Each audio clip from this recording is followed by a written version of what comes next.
Hello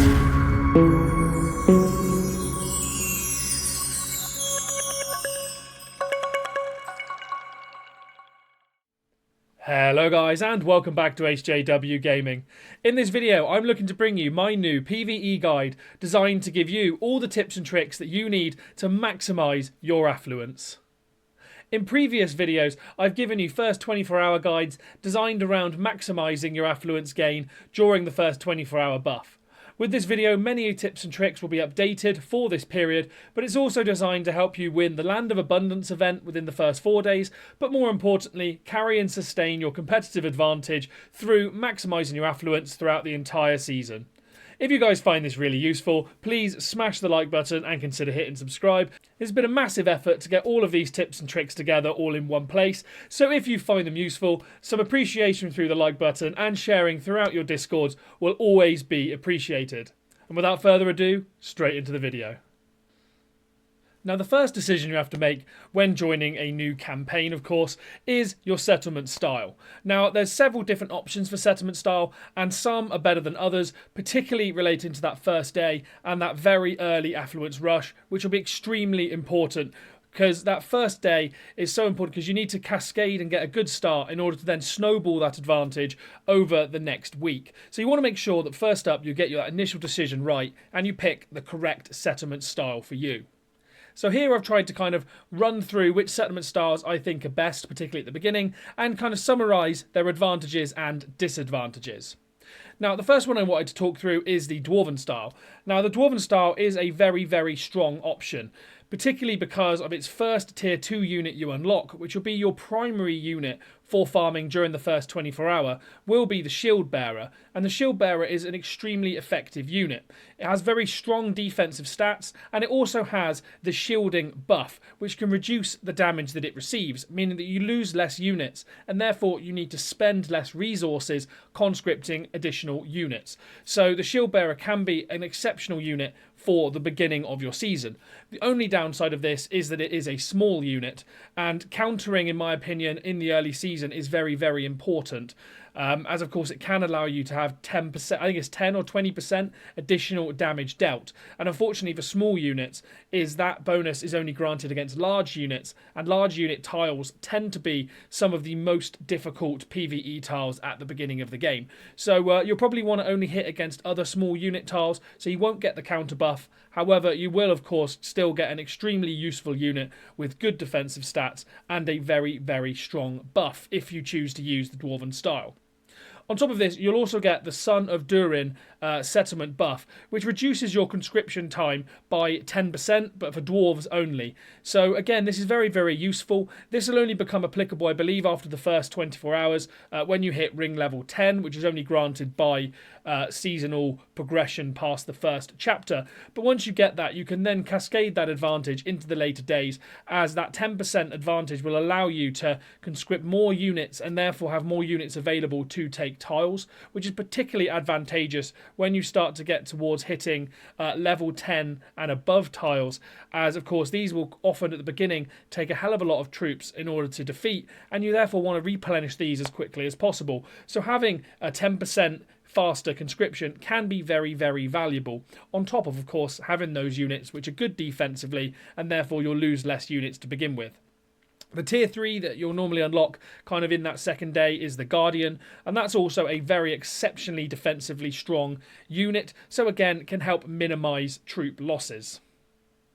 The second style to talk through is the Dunedain style, and this is one that I've used on my live streams at season start many, many times, as I find it to have a very, very strong strategic advantage. It's a very balanced selection. You get some very good small units at the beginning, particularly once you get to the tier 2 Spearman. It's pretty strong defensively, not quite as good as the Shield Bearer from Dwarven style. It has slightly worse defense, and its buff is only counter cavalry, unfortunately, rather than the good shielding buff, but it is still a pretty decent unit. But the reason I enjoy it so much is I really like the use of tier 2 knights. Now, the reason I like tier 2 knights so much is because they have fantastic defensive stats.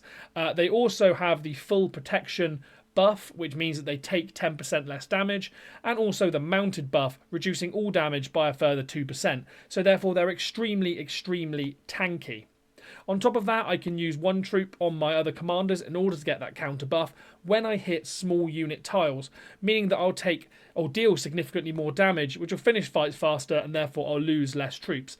So the only downside to this, of course, is that knights take an extremely long time to conscript and are extremely expensive. Anyone who's watched my streams before will have seen how many times I hit an issue where I can't then take more tiles because I'm just waiting for more troops to conscript because of the amount of time and resource they take. So this is the only downside. However, I find that being able to make the best of that counter buff and hit the small unit tiles, which tend to be the easiest, I find that to be particularly advantageous and give me a really good solid boost at the start of my season. So I particularly enjoy the Dunedain style.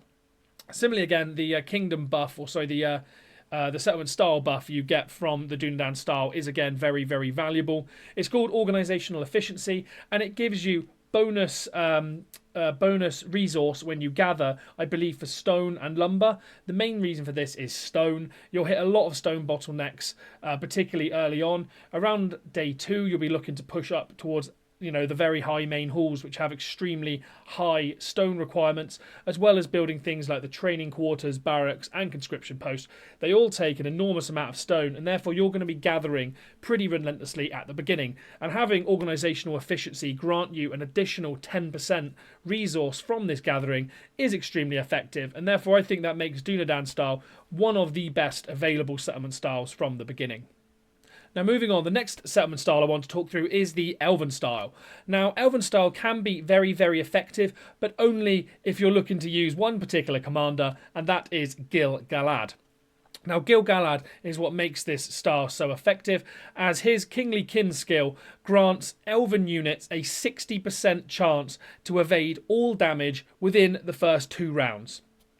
Often on early tiles, these fights will be done very, very early on, so being able to avoid 2 rounds of damage is enormous and will normally give you such a large advantage by the time the opponents start dealing damage that actually you'll take very little on that tile. Now, the only issue, of course, with this is that Elven units are subpar defensively. They do have very low defensive stats. The ranged units get away with this a little bit because they also have a unit buff that allows them to evade 1 instance of damage. So once that Gil Galad buff runs out, they will still evade 1 other instance of damage, which can help keep them alive. But once they do get hit, they are ranged units. They have extremely low defenses, and they will die very, very quickly. And this is not helped with the Elven style's first melee unit, which is the Tier 2 Warden, which is unlocked actually pretty late on as well. But the Tier 2 Warden is not very strong defensively. Again, its counter-attacking buff doesn't help it defensively at all. Its defensive stats are particularly lackluster compared to other equivalent Tier 2s like the Shield Bearer, the Brute, even the Spearman. So they'll die very, very quickly, and they are still quite expensive to produce. So they're only really useful if you get that evasion. If that evasion doesn't trigger on Gil Galad, you will lose a ton of troops, unless you have particularly good gear to counteract this lack of defensive stats. The other issue, of course, is it does cause you a bit of a stamina conundrum. When using other settlement styles, you'll often switch back and forth between various different commanders and level up several teams at once. The issue with the Elven style, of course, is that particularly when taking tiles and trying to reduce losses, you're very locked into using Gil Galad. And when his stamina runs out, you're therefore then using a slightly subpar troop in comparison to some of the other styles. So whilst it does exceptionally well with Gil Galad and is probably one of the best for PVE on its own, as soon as you move away from Gil Galad, it suddenly slips into that probably lower end of category. So yeah, it kind of makes this a fairly mediocre settlement style, and that's not helped at all by the settlement buff, which is Song of Elves. It means that your wounded soldiers are recovered sooner. However, any other settlement style, if you're serious about pushing for the upper kind of levels of production, often if you need troops, you'll be speeding through this with gems anyway. So all it really does is save you a couple of gems.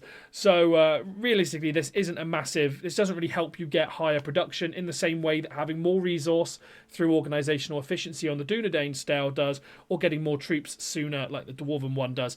So yeah, Elven style can be strong using Gil Galad. However, once you move away from him, it can be pretty poor. So it is kind of a niche selection in my opinion. Now, the next one is Morgul Orc style. Now, this recently has started coming really to the fore, and I tried it in my most recent season, switching to it, I believe, just after the first day, and I found this again to be another of the really exceptional settlement styles. The reason for this is the tier 2 brute is pretty good. It's not as good defensively as the shield bearer, for example, or the spearman either. However, they are cheaper to conscript resource-wise, and they conscript extremely quickly. So this can help you when you're taking tiles to make sure that you have full armies and you're not losing troops, or you're not unable to take tiles and progress because you don't have enough troops, which is what I said I struggle with a lot when using the Dunedain style and the knights. So they can be exceptional at just making sure you've constantly got troops pumping out and can keep taking tiles. And when you progress that to the tier 3 crusher, it gets even better, as they are significantly cheaper than guardians, for example, and even cheaper, I believe, than tier 2 knights from the Dunedain style. So you're getting tier 3 units for a very low cost, and again, they come out very quickly. But what makes this style even better is it's got one of the best ring skills available. Of course, at ring level 10, same as all the others, you do get Sauron's gift, or can put ring points into Sauron's gift, which obviously should be done immediately. And this grants 20% faster ring point regeneration. Now, this is absolutely huge, as with 20% more ring points, of course, you can gather significantly faster than everyone else around you. If you think about it, the Dunedain style grants you 10% additional stone resource, but what if you could gather 20% more often? That is 20% more stone resource from gathering. So actually it's stronger, even just focused on gathering, than organisational efficiency for the Dunedain styles. So already this is a massive leg up on one of the best bonuses. But on top of this, additional ring points can do many other things. You can use them for invigoration, for example, to give additional stamina to your commanders, and therefore they can have other instances of marching and therefore take more tiles. The kind of possibilities are pretty endless with this, to be honest, but Sauron's gift is definitely the top tier of ring skill buffs, and therefore Morgul Orc style, when you combine that with the cheap but very tanky troops, has to sit up there as one of the best settlement styles available. The only real downside is its medium troop offering with the scout and the tracker is pretty poor. They're very defensively weak, but if you're only using them for the counter advantage, in the one troop method, then it doesn't really disadvantage you too much. However, you shouldn't really be looking to use these in full army, so you do have a similar disadvantage to what I said with the Guardians, where you'll be looking to use small units attacking other small units and not using the counter buff too much. But yeah, I still think this is one of the best settlement styles available, and it'll be one that I look to start using from the beginning of my seasons going forward, I think. And last up we have the Easterling style, at least last up from what I think are the good settlement styles. We have the Easterling style. Now, the Easterling style I've put at the end, as I don't think it's anywhere near the same level as the four that have preluded it, but it's still kind of a pretty medium level, but relatively strong style. It operates very similar to the Dunedain style, but for evil troops. The evil men units are pretty decent. You get the Marauder, for example, which is a very good medium unit. They're not as expensive as knights, but not as defensively strong. But they do have some great initiative for when you come to PvP, so they transfer across to PvP much better than the knight does. And you get a similar story, really, with the pikemen and the halberdier, in that they're similar to the spearmen with Dunedain style, but a little bit defensively weaker, and I think that makes this style maybe one tier down from what you'd get from the Dunedain style, as that defensive weakness, of course, means you'll lose more troops and therefore have to spend more resources rebuilding them back up and more time conscripting your units. Where this style can come into its own, and the only time I would really look to use it, is if you're spawning in the eastern side of the map in the Hills of Rune. The reason for this being is that there is a lot of sand tiles, or at least a lot of resource tiles based on sand, and that's where this ring buff comes into effect. Of course, once you put skill points into this Walker of Sands, you'll do 12% bonus damage, PVE and PvP, on desert tiles. So of course you'll take significantly less losses as soon as you're dealing 12% more damage on that second day. So if you're in this area, that actually could be an optional switch. You could start with one of the other styles, and then once the ring style becomes available, you can switch over to Easterling style, deal that 12% more damage, take a lot less losses, and yeah, maybe take bigger tiles quicker than you would otherwise. But that's probably the only time I'd really look to use the Easterling style, which is why I've put it at the back end of the settlement options. Now we get into the 3 settlement styles that I would consider the bad 3 settlement styles. The ones that I don't really see having a huge amount of use or strength in season starts, and that's quite often reflected in what I see from the leaderboards in each of my seasons. The first of these is the Uruk-hai style. Now the problem with this is that the downsides just outweigh the positives far too much with Uruk-hai. Whilst offensively they're very, very good, their defensive stats are extremely, extremely poor. The only time you should really be using Uruk-hai is if you have a lot of command-based formations, so a lot of troop support formations that have incredible boosts given to your units, particularly for unit defense, to make up for their lack of defensive stats. For example, if you're using like an Azog, Witch King kind of formation, or Sauron as well, make sure you're using unit defense to counter against their real lack of defensive stats, or you will find your units absolutely drain. Another advantage, really, one advantage you will get from Uruk-hai style is you get access to siege units very, very early on. The tier 2 Sapper is a very strong siege unit, and of course, once you hit tier 3s and get the Alchemist, you've got the best siege unit in the game. So it does mean you can take keeps very, very early on, and maybe benefit from the buffs of taking these keeps, or maybe even passes as soon as possible.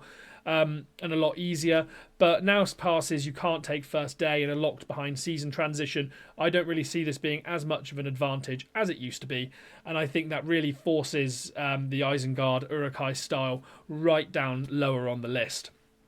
The settlement style doesn't really help massively either. Ring of Iron reduces troop conscription costs by 10%, which I suppose can be useful, but if you're losing that many units because of their poor defensive stats, 10% is not going to be enough to bring this back. So, yeah, it's definitely a tier below all the other styles that we've spoken about so far. And then we move on to Northern Orc, which is right down there in F tier. You have very, very bleak selection of troops early on.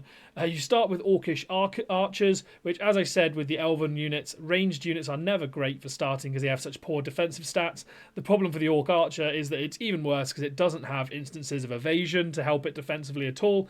And then also, as soon as you get melee units, you start getting the tier 2 Stalker, which is kind of a late round attacker, which again means it really, really struggles because a lot of PVE fights end early on.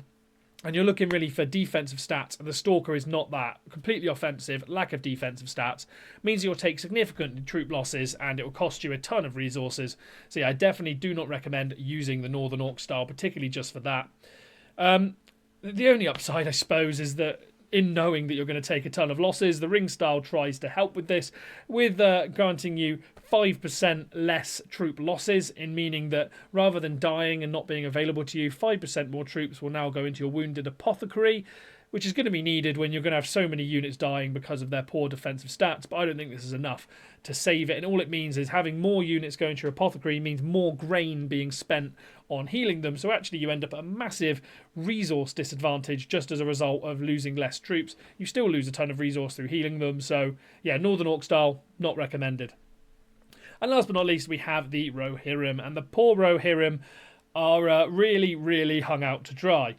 Their starting units are all mounted, which would be great if other styles didn't get access to mounted units so early as well. So all you're really doing is early on paying extremely high resources for very, very mediocre mounted units. Defensively, they're all very poor. They have good offensive stats, but as I've said with tiles, we want defensive stats. And yeah, the Rohirrim units are very, very poor, so you'll take a ton of losses, and they cost a ton of resources to reconscript. So it's not really something you should be looking to use. And on top of that, the ring skill is really poor, with 4th Eolingas just helping you move from fort to fort that little bit quicker. For PvE, the only advantage I can see really is that all their units are really fast, so you can march to tiles quicker. But that's not really a factor very often at the start of servers. So in my opinion, this Rohirrim style is probably the worst available, and I would avoid it in your servers. So yeah, that's a summary of all the different settlement styles and which ones I would and would not recommend. However, there are other strategies you can use to try and benefit most from each of the different advantages with these settlement styles. For example, many people don't realise you can very, very easily change settlement style within your season, and you're only limited to do this once every 24 hours, I believe it is. If you go within your main hall, there is an option up in the top right. If you click, you can change your settlement style. The only other requirement is that you have nothing building at the time, so you could speed through your builds, then just quickly make that switch, and then you'll have the advantage of being able to use a different style. Now, of course, what this does mean is you'll have a bunch of troops from your old style and not be able to top those up, because suddenly you'll have troops available from the new style. For those who are not aware, that first quarters that you have available, that just switches to the new style. So yeah, your troops don't change at all, just that quarters changes. So you will have a bunch of old troops and a bunch of new, but you could use that to your advantage if you wish. Now, a couple of strategies I would recommend, particularly within the first few days. I mean, the first one's fairly obvious. If there's a style that you really like and you want to use, just use that throughout. Morgulork, particularly good for this, with the very strong and cheap brutes and crushers that you can use. Brilliant for this. Same with the dwarven style and using the guardians. If you think that's great, why not just use that all the way through your season start? The second one is actually taking advantage of the counter buff and then switching to something else a little bit later on. So this is something that I personally do quite a lot. So I've mentioned earlier that I start quite often with the Dunedain style, take advantage of the knights that I think are the best tier 2 unit available, and kind of get that advantage through my tiles early on by using the strengths of the knight in order to take tiles using the counter buff against small units.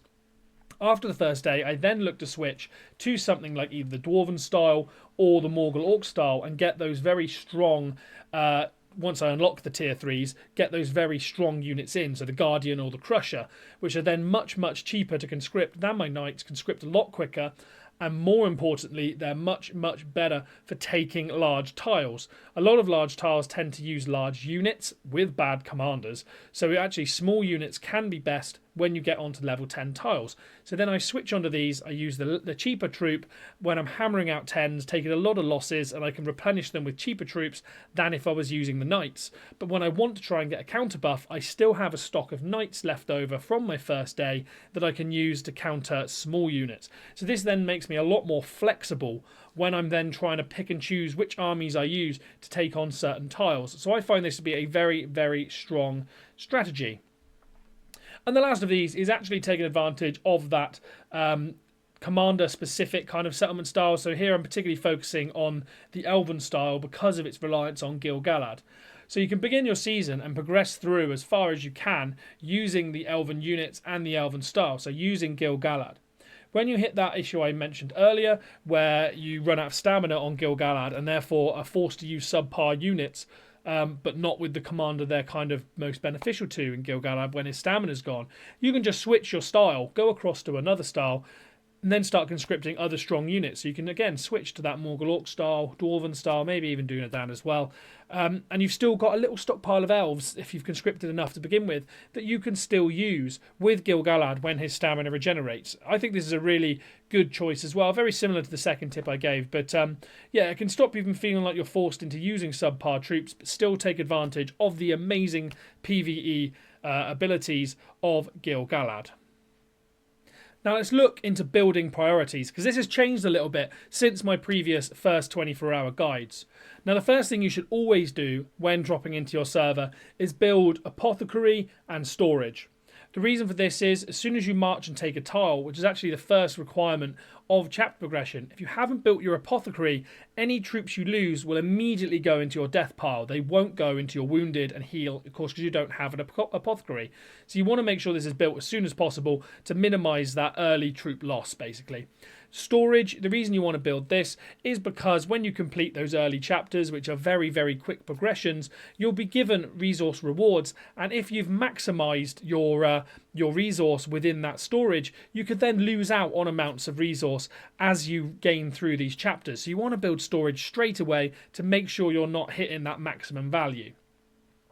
Now, the change here really, that I said compared to my old previous 24 hours, is kind of the prioritisation from then on. Now, previously, I always said troops over buildings, because the reason being, if you make sure you have troops, you can always just kind of let your buildings catch up as you go along. However, that has now changed. whilst you can obviously still need troops to take tiles, methods which I'll cover later on, like the one troop method, make a requirement of having a lot of troops a lot less. Basically, your troop requirements a lot less, so you can dedicate more resources to buildings. Furthermore, a lot of buildings are required for chapter progression, and chapter progression is required in order to maximise not only your tile limit through those given from the chapter, but they're now also linked to the amount of affluence you get from season progression, which then will level up your ring, which again we'll cover later. Leveling up your ring grants access to dominance, and therefore gives you even more tiles. So both of these stack together and mean that buildings have to be prioritised over troops so that you can keep progressing and keep that tile limit as high as possible. Because if you've got 10 tiles less than your opposition, you're very unlikely to have more affluence than them. So yeah, buildings for your chapter should always be prioritised over troops or anything else. So as I said, the build and prioritise order should be as follows. So initially I'd follow whatever you need in order to level up your main hall and get your first quarters up to the ability to conscript the tier 2 troop. The reason for this is the jump from tier 1 units to tier 2s is enormous. Their defensive abilities they can get is huge, and you'll be able to jump up a level of tile much sooner if you have tier 2s as soon as possible. From then on, that's when you prioritise chapter progression building. Often this will be conscription post, barracks, main hall. You want to make sure you're always on track and have a plan for when you're going to achieve these. And if you have to not conscript troops in order to get there, then so be it. You want to always make sure you're progressing towards the next instance of your chapter. And then last up, this is where I said barracks, conscription post, or main hall. If they're not required for your chapter progression, I would still look to get these move these on. Reason being is they will probably be required in the next chapter. So getting a little bit ahead and not wasting those resources on troops when just because you think they're not required for this chapter is probably unwise. You still want to be progressing up the main hall levels as quickly as possible, as it doesn't just offer you obviously that progression in chapter, it also grants you access to better buildings like the market early on. It could be the training post as well, so you can have more troops on your tanking commanders. There's many reasons to do this, but you always want to prioritise basically progressing as soon as possible. Now, a couple of other things I kind of want to cover within this is the kind of temptation to upgrade other buildings. Now, you will unlock another quarters pretty early on. I wouldn't recommend, particularly in the very, very early hours of your server, kind of the first day, in pushing this up levels. The reason being is that it costs a lot of resource to push this quarters up a level, and you may need those resources for chapter progression, so by spending on that you then may not be able to move on and get the next building you need for chapter progression. As I've said, that should always be prioritised. Similarly, the resource tributes, they may be tempting as well, because you think, well, if I get these early on, I can then quicker progress and get more resource stockpiling over time. So the sooner I do these, the better. Now, that is a good argument, but the issue is if you then spend your stone on these and therefore can't then build the next main hall or whatever you need for chapter progression and have to wait a few hours, you've stalled yourself so sufficiently, you're putting yourself behind compared to others that didn't do that. So in my opinion, resource tributes should only be upgraded to what's required in the chapter progression, particularly within the first few days of the server. Lastly, the market. As soon as you get the market, unlock it. It may not be needed for that chapter, but it will be required for a later one. But unlock it as soon as possible. Why? Because the ability to swap resources through the barter system is invaluable. So if you get hit with a stone bottleneck again, you can just change a resource which is very, very available in the early game, which is grain. You can just change your grain into stone and get yourself out of that bottleneck early. So I recommend building the market also as soon as possible. Now, the next thing I wanted to talk about, and again, this is quite a recent change, is actually the affluence available from buildings and structures. Outside of taking tiles, one of your primary sources of your affluence stat will actually be the levels of the buildings within your keep. And this is again why I said that actually conscripting troops should be last priority, as if you can keep upgrading your buildings, you will be getting more additions to this affluence stat. You should only then therefore conscript troops when you literally don't have enough to take any more tiles. Now, building affluence becomes particularly important if you're looking to place in one of the top 3 positions, or maybe one of the very, very high positions within the Land of Abundance event, which is within the first 4 days of your server. This can make the difference between finishing there and not, reason being as people don't realise that the affluence available from buildings can actually be the difference maker. So, as I said, you should always prioritise chapters, but there's some things which can give you enough affluence to really tip the tide in your favour. For example, quarters. I've run through a few here things which give you good advantages for good amounts of affluence. But again, I definitely recommend always prioritising chapters and only do this towards the end of the Land of Abundance event if you need it to get to the next tier of rewards. But quarters, for example, can be brilliant. Now, they can, as I said, you don't want to upgrade these in the first 24 hours because of the lost resource, but they can, towards the end of this event, give you a great amount of affluence to get you up to that next level. For every level that you upgrade, every quarters, this isn't just your main one, these are all the sub quarters you unlock as well. If you upgrade these, you can get 100 affluence per one. Furthermore, once you hit a certain ring level, I can't remember which ring level it is, I think it might be ring level 20, you can then unlock an ability within your ring that allows you to build the natural beings or peculiar creatures quarters. And this is the quarters for like entings or great beasts, things like that. If you actually upgrade this just the first time to build it, it grants 500 affluence. So this is about the same as if you took 2 level 35 neutral camps, or I think if you took 2 or maybe even 3 level 10 tiles. So this is something that for a relatively low amount of resource as well, you can get an extremely high amount of affluence. So this could really push you up those leaderboards. Other things that are brilliant for giving you affluence are also commander chambers. For less than 10k of each resource, all the way up to level 5, gives 70 affluence per time. So again, this can push you right up the leaderboard. Elite training grounds. Now you'll often be you'll be doing this anyway the first time if you're playing Tactics Evolved, only available in Tactics Evolved. You'll do this the first time as part of chapter progression, but so often people then don't push it any further. But actually, if you look to do this, it is quite expensive on resource, but if you do look to do this, it can grant you 200 affluence per upgrade. And again, this is enough if you push it up to 3rd or 4th upgrade to get you right up that leaderboard and could be the difference between you winning and not winning the Land of Abundance event. And then last up, there is structures as well. Now, structures are territories on the map that you can take that could give you additional affluence. Now, my head is kind of in the way of a lot of these, but you'll see there's a lot of beneficial structures that you could capture in order to give you an additional amount of affluence. The particular ones I would recommend is the tier 3 neutral barracks, as often these are easier to take than a level 10 tile. They have 2 armies of the same level, but they're often lower tier commanders with less equipment. So if you choose to take these, often you'll take less losses, but you'll get 260 affluence per one, which is the same as a level 10 tile. So if you take something like a Seafarer, for example, take a couple of these and every single time you'll take less losses than a level 10, but you'll get the same affluence. So it could be the difference again. Maybe you can take 2 of these for the losses compared to 1 level 10 tile. So towards the end of the event, it might be worth taking these in order to boost your affluence. Or maybe level 10 and 11 tiles are basically extinct in your area and everyone else has taken them. Maybe look towards taking these neutral camps again to push yourself up that leaderboard with nothing else available. Certainly what I did in my most recent season, and it did work an absolute treat.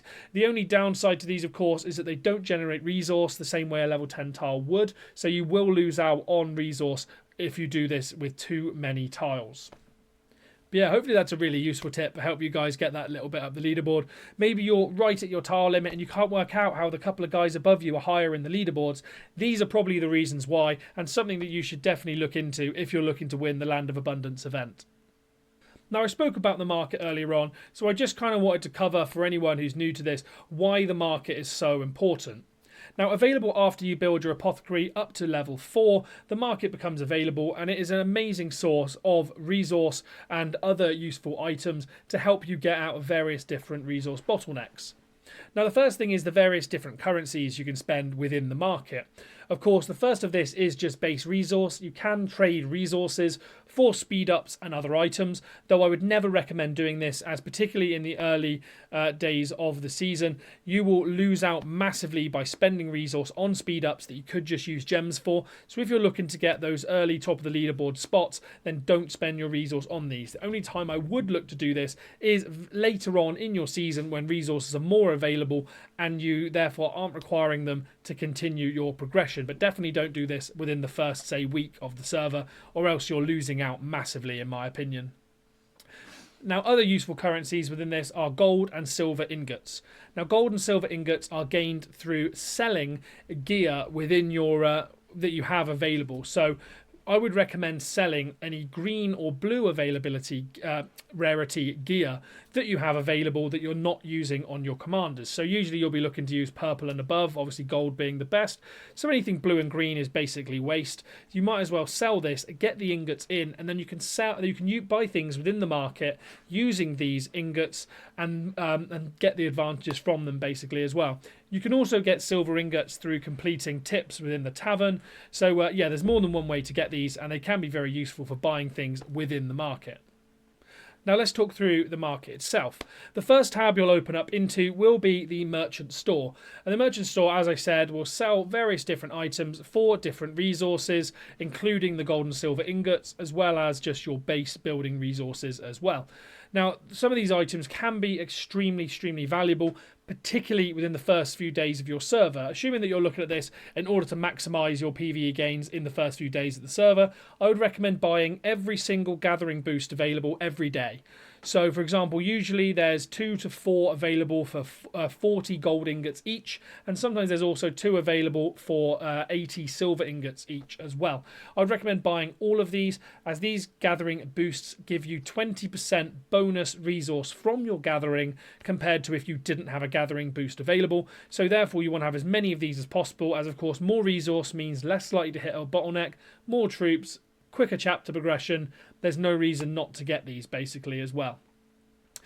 Buying things within I'll cover later on, but buying things in the market will also level up your market as well. So buying these as soon as possible is definitely an advantage, so you can get that higher market level. Now, second up is the barter tab offered along the bottom. Bartering allows you to exchange one resource for another and is extremely important in the early days of your season. The only issue being is that there is an amount of leakage of your resources when you trade one for another. What I mean by that is it isn't a one-for-one trade. At the beginning, it will be 100 resource of one that you exchange for, I believe it's 40 of another. So that's 60% resource leakage if you use the barter system at the beginning. I therefore implore you to do this as sparingly as possible, particularly within that first day. It's very easy to find yourself with almost no resource early on because you've spent it all on the market thinking you were getting yourself out of a bottleneck, but actually all you're really doing is draining your resource away. You should use this the least amount possible in the early weeks of the server. Because if you're looking to win Land of Abundance, for example, if you think of how many times you could use the market, that could really be a lot of wasted resource. Now, the one thing I would say is as you level up your market, this trade rate does improve up to a maximum, I think, of 100 to 80. So if you're a real whale and looking to spend a lot of money, then you can spend a lot leveling up your market, not just buying items within, but also you can spend silver ingots just to level up your market. If you're looking to get number one resource production on your server every season, you should be upgrading your market to the maximum level, as minimizing that leakage will save you a ton of time. If you think that you're if someone's exchanging, say they need 40,000 stone, which often you do need very early on, they do that and lose 100,000 grain as a result. That's 60,000 resource leakage. If you go up to maximum level with this, you can therefore reduce that down and just do that with half the amount of grain lost, which could be, say, 10 hours worth of grain at that time. That's a huge difference. So basically, you want to level your market as high as possible in order to get this best barter as soon as possible if you can afford to do so. I appreciate not everyone can, but it makes a massive difference in the early parts of your season. Now, the last tab to talk on is the Merit Store. Now, the Merit Store is only kind of available later on within the first week of your season, but what you can get from this is you can get a bunch of resources in exchange for merit you've earned from PvP. So again, when you get towards later on in your season, if you have very good production and you're getting very good merit, you can get a ton of free resources through buying through the Merit Store. Other things available on here are like silver ingots, for example, which you can then spend in the Merchant Store, but also experience scrolls, which are very valuable for leveling your commanders, particularly up to level 45 with the purple scrolls. You can get equipment hammers to rearrange your gear, and you can also get some respect chests as well. So it's worth getting the merit and every week spending it to buy everything you possibly can within the Merit Store. And then the bottom of this tab, I've just kind of shown what items you can get through what you can get through leveling your store, and I think we've kind of run through this. The primary reason you want this is to get that main barter resource and get that leakage as low as possible. So now I wanted to bring you guys a guide about how valuable workshops can be, particularly within the very early days of a season, as they can be absolutely fantastic for not only generating high amounts of affluence, but also enormous amounts of resource production as well. This is something I noticed within my own fellowship when running through the most recent season start, is that almost nobody was using these, and they are probably the most effective method for huge resource generation early on. Now, workshops are a buildable structure that you can build on one of your resource tiles once you've unlocked the resource center within your keep, which sits just below the resource tributes within the buildable structures. Once you have this level 1, you can build a level 1 workshop. Now, how workshops work is they grant you the original resource production of the tile they're built on. So, for example, if this is a level 9 tile, you will get 800 production from your workshop just through owning that tile, the same as you would the level 9 tile if you didn't build a workshop on it. But what a workshop can also grant you is production based on the other 9 surrounding tiles around it. Now, if your workshop is built with no link to your keep, and by this I mean it doesn't directly border your keep, you will only get 10% generation of all of the tiles surrounding it. However, if this is linked to your keep, be it either being one of those surrounding tiles, or if you build what's called a resource path, which is another buildable structure on the tiles to link your keep to your workshop, that goes into what's called efficient operation state, and you will gain 50% additional production through your workshop of the other surrounding 8 tiles, assuming one of those tiles is used to link to your keep or the resource path. Those other 8 tiles will give 50% resource production to your workshop. Now, these other 8 tiles obviously have to be owned by yourself or your fellowship, but they actually don't lose that resource, just the workshop gains that extra 50%. And this is only valid for tiles that are level 2 and above. So this is crucial. The best place, therefore, to put a workshop is on a high level tile, 9 or 8 perhaps, surrounded on all sides by other resource tiles in order to get maximum generation. Even better is if they're surrounded or have at least one level 10 or above tile touching them, hopefully on a diagonal so it doesn't take up more than one tile around it. But if you have that touch, of course it will gain 50% of that large value tile as well, which could give you 500 plus additional resource.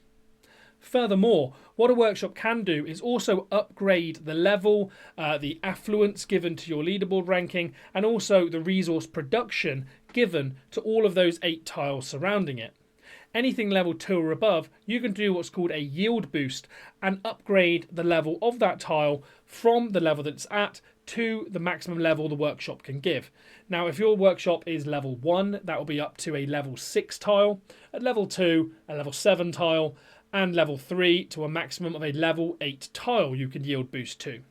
A level 8 tile will therefore produce 800 of whichever resource it is, and it will also therefore give 400 resource to the workshop itself if it's in the efficient operation state. So therefore yield boosting not only improves that one tile, it also improves your workshop, so it kind of gets a twofold effect in the amount of affluence and resource generation that you get from this.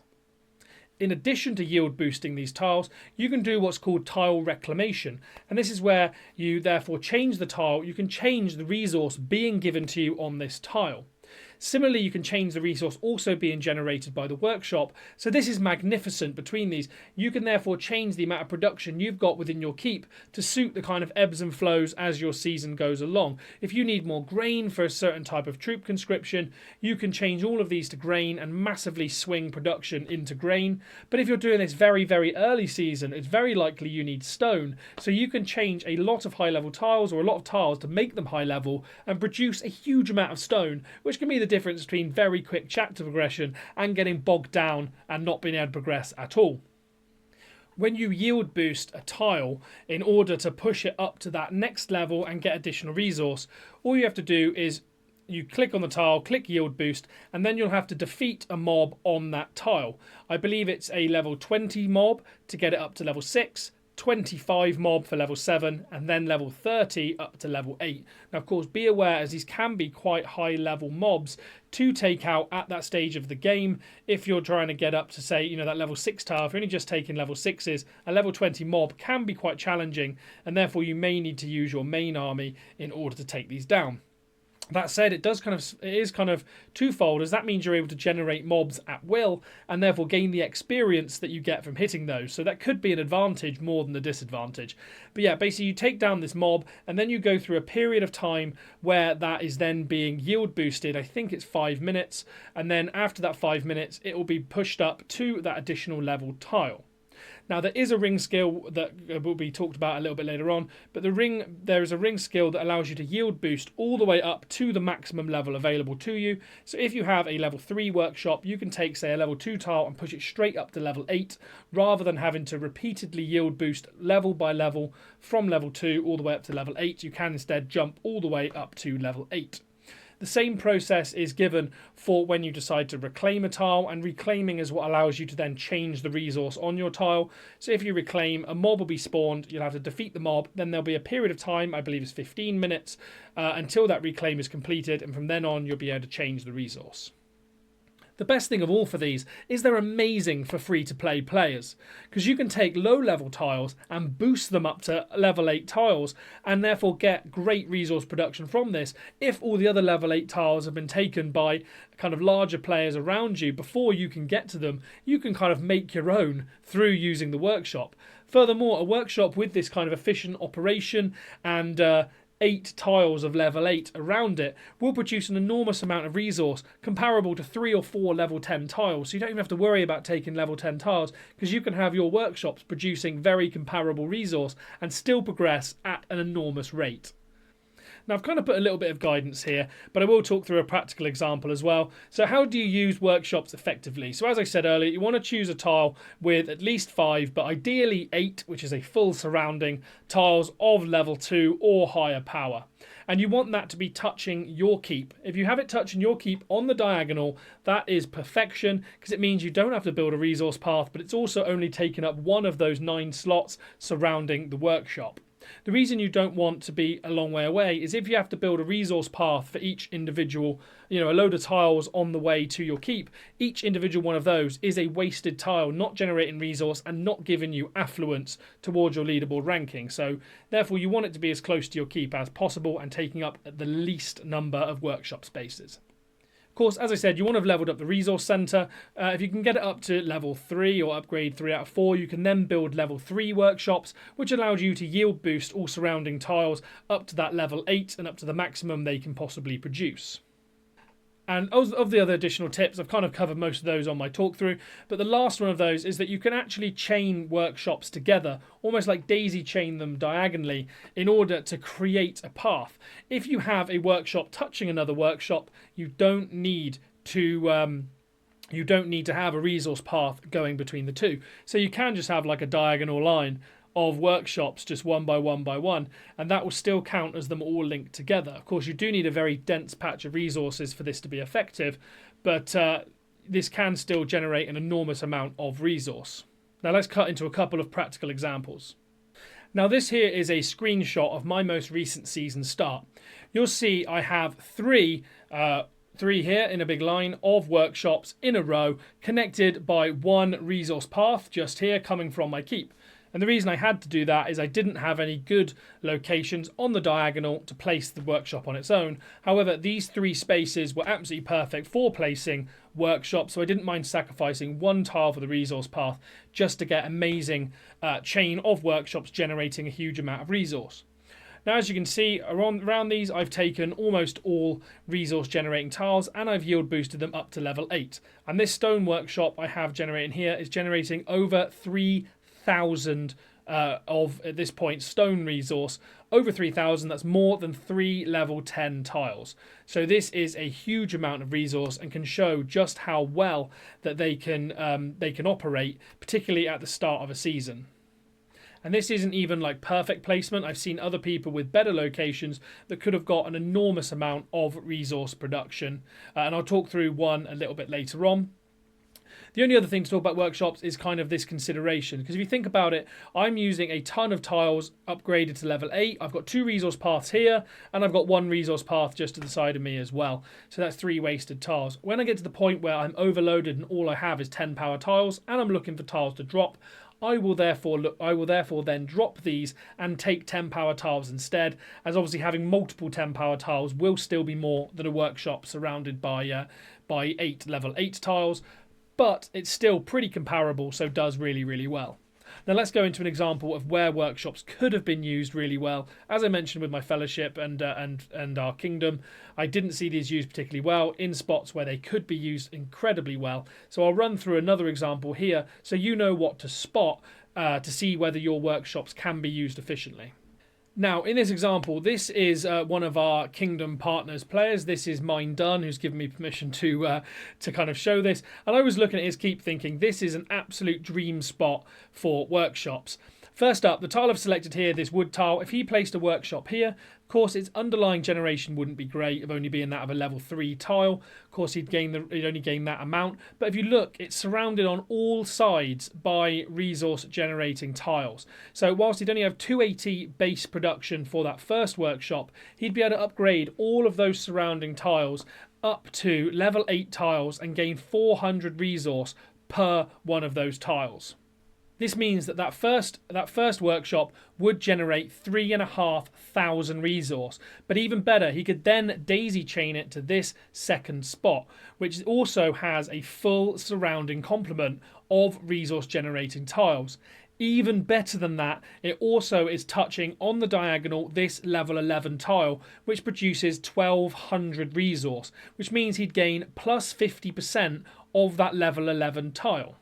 Having that original 360 plus the 600 being half of that level 11 tile plus 6 to 7 yield boosted level 8 tiles would again grant this workshop just over 3,500 production.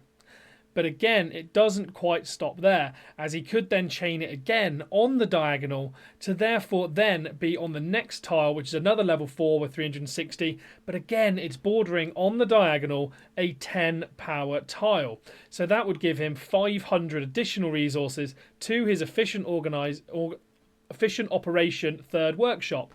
Again, it's fully surrounded by tiles and some of them are even level 9, so they'll give more resource than of course yield boosted level 8s, and again that would be for 3 workshops. Each of those would grant you 3,500 resource. But again, he could go diagonally the other way, coming out from that first workshop, and again we have a fully surrounded with resource tile. So that's a 4th workshop, all of those yield boosted up to level 8. He would have had four workshops, all of which able to generate 3,500 resource each. So the equivalent to 3.5 level 10 tiles or 3 level 11 tiles. He'd be able to have all of those right next to his keep, not losing him out on any other kind of resource, and have enormous, flexible, interchangeable resource generation. Stronger than almost any other tile he had, and it would have probably pushed him right up to the top of the leaderboards. I think the spot done on here was probably the perfect spot for a workshop. And again, I said that a lot of people don't really use them because they don't understand how they work, and I think that this guide should really help to take a spot like this and turn it into a top of the leaderboard position. Now, obviously, I've spoken through workshops quite a lot here, and that's because I feel like, compared to some of my other tips, this is one that's particularly underutilized. So I implore you, particularly if you're low spend or free to play, to make sure that you're using workshops and taking maximum advantage of these, as they could really, really improve, particularly your season start, but also your resource generation throughout your season and help you have a really big impact in the field. Now, moving on from workshops and other buildable structures, the next kind of basic level thing we need to look at, that is ring skills. Now, ring skills have changed quite a lot in recent updates, so I feel that they definitely warrant a little bit of additional coverage, as there's some big changes that can affect how well you can take tiles and other things that can affect your affluence production. Now, I'll walk through these kind of in-game, as it's a lot easier than the written guide to kind of visually show everyone what I mean. Now, right from the beginning of the server, you'll unlock ring level 1 and time control very quickly. This is useful for reducing the amount of gems you spend, just speeding through building priority, but isn't really essential at all. But what you want to do is you want to prioritise progressing through the chapters until you hit ring level 5, and you want to do this as quickly as possible. One of the reasons for this is so that you can get invigoration. Now, invigoration is brilliant, as of course at the beginning of your server your ring points will be at maximum, and every minute they're sat there at maximum they're not regenerating, so you're losing out on a little bit of a resource. As soon as this is available, spend those 3 ring points and therefore get that 20 additional stamina, which is the equivalent of occupying 1 more tile from that one commander, just to make sure that these ring points are regenerating. Everything else you'll kind of be forced to take anyway before you hit ring level 10, as it is a requirement to promote onto ring level 10, so you'll have to take everything anyway, so you might as well take it as soon as possible. But the other notable thing on here is clairvoyance, which is one of my favourite ring skills. Activating clairvoyance on a tile does not take up a ring point. I know it used to a couple of in the previous versions of Rise to War, but this no longer takes up any ring points, and therefore you can use it as often as you want to see the armies on a tile before you hit it. And I'll cover this a little bit more later on, but I'd recommend taking clairvoyance as well as soon as possible. Again, the next thing I'd then do is, with this available, you want to then push forward and try and proceed through the chapters as soon as possible in order to promote to ring level 10, because this is where the kind of really important things start to come in. So you want to progress through those chapters and make sure you're getting maximum affluence, or maximum ring reputation, sorry, in order to therefore get to ring level 10. Why is this so important? Well, the first command art becomes available in the ring upgrade. Take this as soon as possible. This increases the number of armies available for use in your formation. Now, to begin with, all the way up to ring level 10, you'll only be able to have 2 armies in your formation, meaning that you'll have less commanders, less skills being used, less damage available, less troops, basically it's holding you back from taking high level tiles. So you want to kind of take this as soon as possible, as that you need to have 3 armies available in your formation for as much of the first day as possible. This is essential to take early on. The next thing is gather. Now I think this is only available from ring level 12, I think, or 15, not available from level 10. But you want to take gather as well as soon as it's possibly available. Again, the reason this is so useful is resource bottlenecks will probably be coming at you thick and fast at this point, and the only way to get out of them is by increasing the amount of resource you generate and spending these ring points on getting additional resource, and therefore progressing quicker through your buildings and your chapters will be invaluable. So gather should be one of the most important things that you pick up early. Other things useful here, level 15 as well, is also dominance, and that kind of speaks for itself. More territory limit means you can take more tiles, therefore you want to take this as soon as it becomes available, I believe at ring level 15. But from then on, you will not be able to progress and promote up to ring level 20 within the first 24 hours of your server. So don't get frustrated thinking, oh, how do I get this? Where's the ring reputation available? There's not enough in the first 24 hours of your season. You can't hit ring level 20. The reason for that is you need to wait for the season chapter progression ring reputation that comes from progressing beyond the first seasonal chapter. And as that's time locked to 24 hours, you won't be able to get it within your first 24 hours if you started at the beginning of the server. Now, of course, once that first 24 hours is over, you will unlock this and be able to then use that affluence, assuming you've got all the other affluence available up until then. You will then be able to push on to ring level 20 for day 2. Again, there's a lot of essential things you have to take here as soon as possible, in my opinion, to progress as quickly as possible. First of those is the second command arts. Same as I said previously, this unlocks an additional army slot for your formation. Rather than using 3, you can now move on to 4 armies in your formation, and this will have an enormous power spike on your army. All those additional skills, troops, etc. will mean that you go from potentially struggling a little to take level 8 and 9 tiles to just taking them with next to no loss whatsoever. So I definitely recommend taking this as soon as possible. It also means that with 4 armies, you're likely ready, if you're at a decent level, you're likely ready to then move on to level 10 tiles and start claiming some of the bigger tiles within the game. So I definitely recommend taking this as soon as possible. And then, of course, dominance, again, same reason as before. More tiles means more power. Take this as soon as possible. All the rest don't really matter too much. Quarter construction can be useful to be able to build more quarters if you need to do so to get more affluence to push yourself up the leaderboards, but isn't necessarily essential. And efficient reclamation can be extremely useful as well if you're using workshops, which, as I said earlier, you definitely should be. What this means is you can push tiles up to that highest level within only one take. So when you yield boost with a workshop, you do have to sweep a mob off the tile, and that will then level up that tile after a suitable period of time to boost them.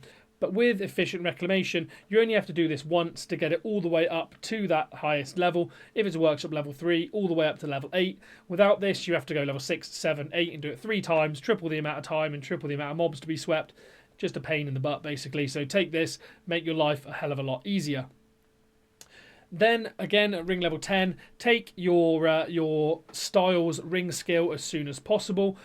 Organizational efficiency, in my case, as I'm using the Dunedain style at this current point, just take it because it's a very, very useful bonus. If it's something like Sauron's Gift, or organizational efficiency, there's no reason not to have it. Take it as soon as you possibly can and reap the advantages that it gives. It'll probably be one of the best ring points you ever spend. Next up, you have resource boosts. Definitely take this. I think this is available at level 25, I think, the resource boost. But definitely take this, as more resources means more construction, more troops. No reason not to take it. And last but not least, when Dominance 3 becomes available, again, I think that's level 25. Take this as soon as it possibly becomes available. And then we have Power of Dominion as well. I just realised I hadn't spoken through. You want to take this again as soon as possible. More leadership means 100 more troops if they're, of course, 1 value troops, but 100 more command on your commander. In order to have more troops on his army means more troops mean less losses, more damage. No reason not to take this, basically. Make sure you take that straight away. And then, yeah, this is kind of a blueprint for all the way through the season from there. This is just an important bit for early season, making sure you always take the right thing and knowing that, of course, you can't get that Command Arts 2 until you hit the second day, because that's something that I've previously been frustrated with. But from then on, you want to always make sure you're taking pretty much the blueprint things. Dominance, take it whenever possible. Same with resource boosts. You always want resources whenever possible. Power of Dominion, again, more troops on your army. Always take this whenever possible. And then XP boosters are always useful as well, as if you can get more XP, you'll level up your commanders quicker. Everything else is kind of bonus fluff that can be useful to you situationally, but you don't always need it. So basically make sure you're always taking things like considerable XP, Power of Dominion, all the way through until you maximise your ring level so that you can take maximum benefit of the things available to you. Now, next I want to run through ability points, as kind of the order in which you can use these has changed since some of my previous guides. Now, of course, when you first load into your server, as I mentioned earlier, these will be maximised at 20, so it's important to spend some of these as soon as possible in order to get them regenerating, as you do regenerate, I believe, 1 ring point every hour, unless you have Sauron's Gift from the Morgul Orc-style settlement, which allows you to then generate these 20% faster. But generally, you'll want to have these regenerating all the time, and they are very, very important for your progression, as using these effectively can be the difference between having and not having enough resource, or not having enough, not just resources in sense of building resources, but stamina as well, and things like that can help you progress very, very well. So you don't want to spend your ability points poorly and then have to wait a day or 2 in order for them to fully regenerate and get, take advantage of these again. Now, the first things I want to talk through is Extract. Extract is an ability that you can get from the ring, which for 3 ability points, you can get an amount of resource instantly from a tile, depending on the level of tile it's used on.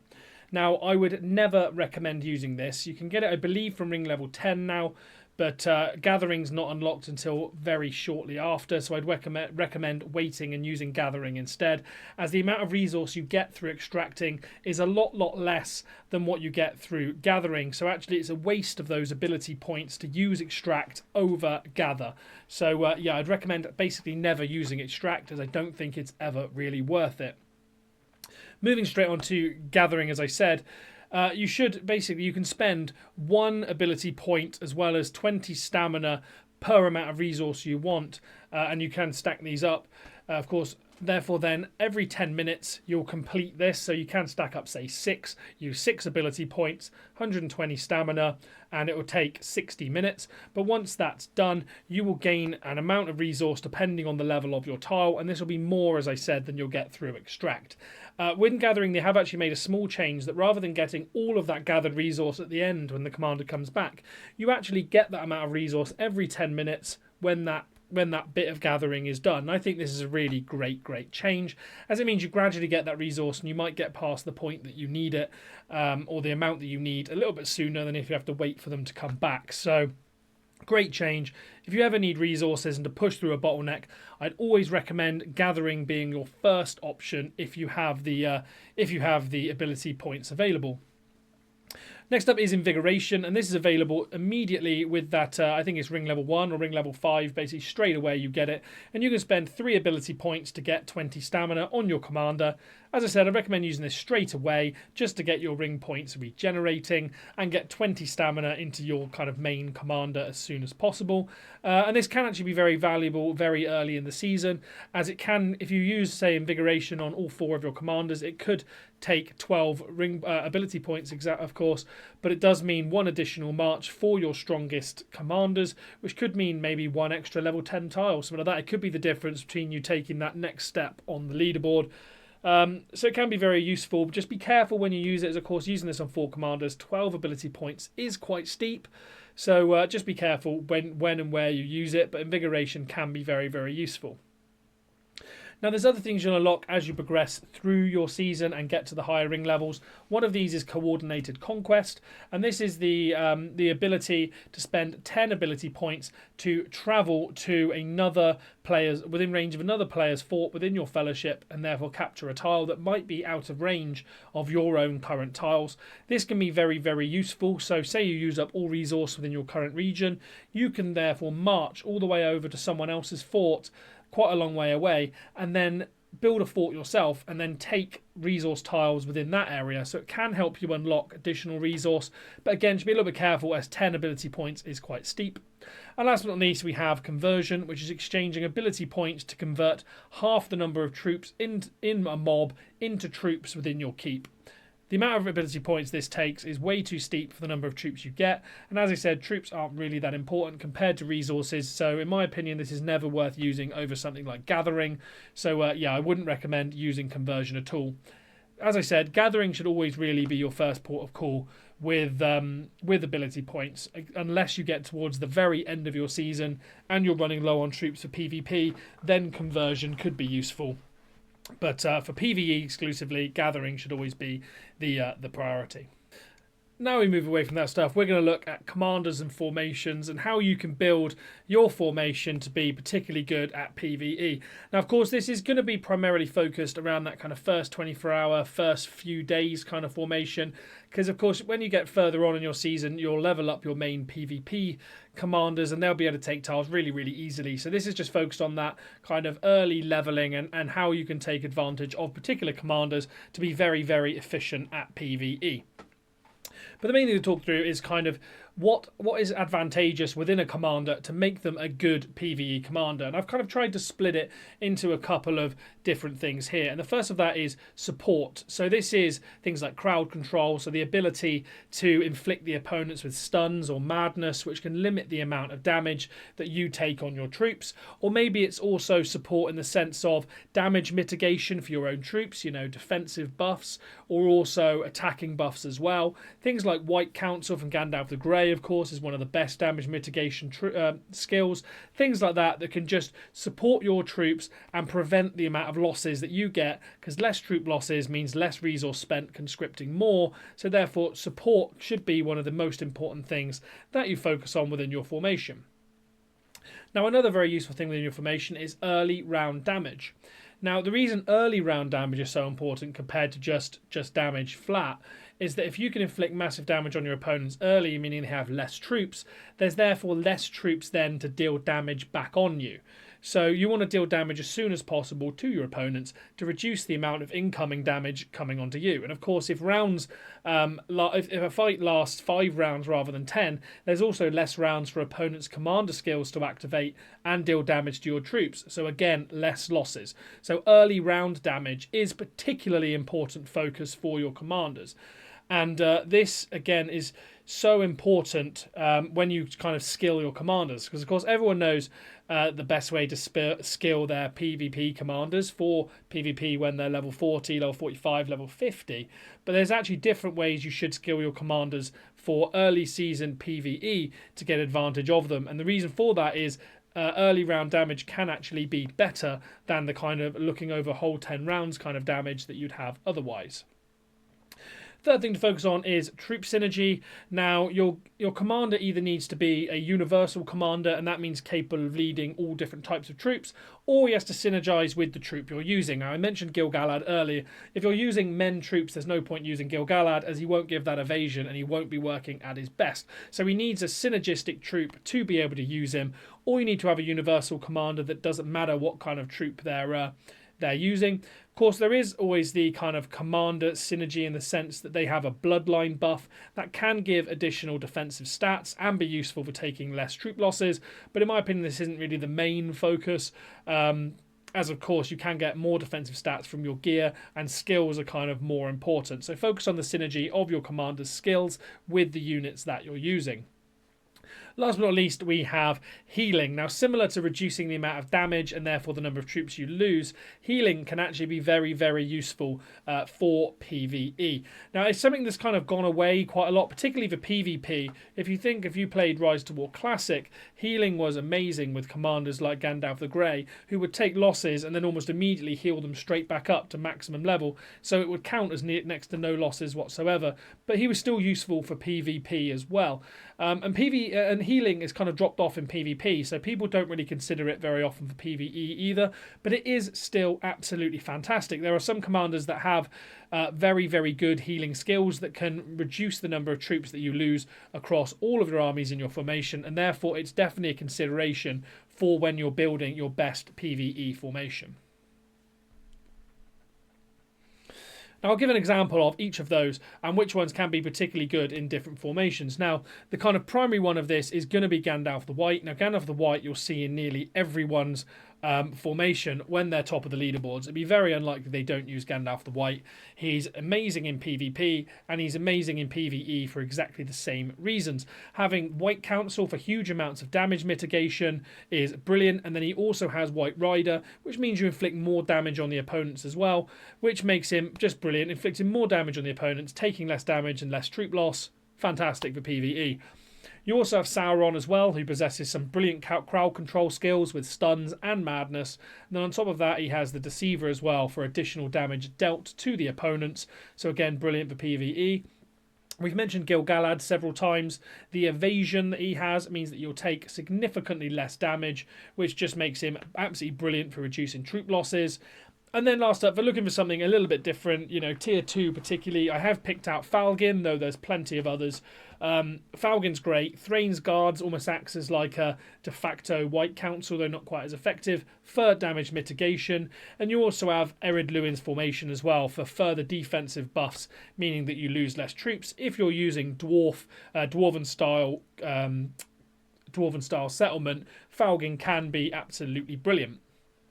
Moving on to early round damage, there are some commanders that I've picked out here that it's a very good example with the Undying that they're very, very good in PvP, but for different reasons why they're so good in PvE. You use them in a different way in PvE compared to PvP, in my opinion. And the reason I've picked him out here in the early round damage rather than the support, because a few people will be questioning why not the evasion that he has that makes him so good in PvP.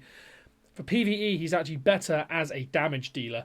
And the reason for that is his R2 skill, which is Weapon Master. Now, this is probably one of the best damage dealing skills in the game. It deals an enormous amount of damage very, very early on. So obviously, as I said earlier, cuts down those troops, means there's less ability to deal damage back at you. That nuke by up to round 3, combined with his damage dealt from normal attacks using the Undertaker, makes him one of the best early damage dealers and one of the best PvE commanders available. Now, of course, no list around damage is complete without having Dane Ironfoot in there. 2 round 1 skills, or 1 round cooldown skills rather, so they activate in round 2, means that he can deal enormous amounts of damage early on. Of course, I'm talking about Ironfoot and King Under the Mountain. And then he, of course, also has that huge round 3 damage nuke with Durin's Bane. So, Durin's Blood, sorry, not Durin's Bane. But yeah, huge amounts of damage available from Dane, which makes him brilliant for PvE. Just make sure you have a good support with him, as his lack of command and lack of defensive stats means he will take troop losses unless you have an adequate support with him. Thankfully, he synergizes with all the best supports like Falgin, Gandalf the White, etc. He synergizes very well with pretty much all of them. Scalhelm is another that's absolutely brilliant. Her unique weapon deals I think it's before round 1, I think it's pre-battle phase damage, if fully refined, 1500% poison damage, and this enormous nuke of damage very, very early on, very similar to what I said with the Undying. Early damage nuke, less troops to face, means that you'll take a lot less damage as the battle goes on. And then I tried to pick out kind of a couple of tier 2s as well, for those who don't have every tier 3 available.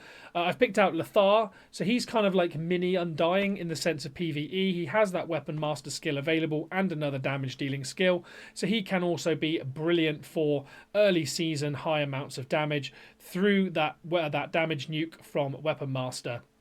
And then lastly, I've got Lurtz in here as well. Pursuer deals very high damage, and he has Uruk-hai Firstborn as well to deal another damage nuke. And he has a great relic, which increases the amount of damage he can deal from his normal attacks by adding an extra instance of damage.